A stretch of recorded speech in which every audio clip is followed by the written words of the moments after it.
বলুন তো, বিশ্বের এমন কোন রাস্তা রয়েছে যেখান দিয়ে গেলে দুটো মহাসাগর একসঙ্গে দেখা যায়? এই রাস্তাটির নাম রুট 50, যাকে বলা হয় আমেরিকার সবচেয়ে নির্জন রাস্তা, যার দৈর্ঘ্য 3000 মাইল। এই 3000 মাইল যাত্রা আপনাকে নিয়ে যাবে এক অবিশ্বাস্য অ্যাডভেঞ্চারে।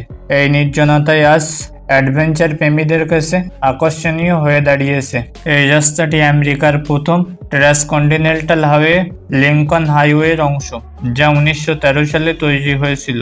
এই রাস্তা দিয়ে ভ্রমণকালে আপনি পাবেন শহরের বাস্তবতা, মরুভূমির নিস্তব্ধতা, পর্বতের সৌন্দর্য এবং ঘোস্ট টাউনের রহস্য।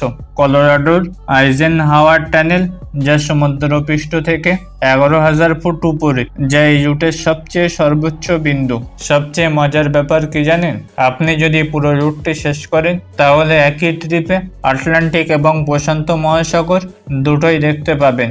এই যাত্রাপথে আপনি সাক্ষী থাকতে পারবেন দুই মহাসাগরের।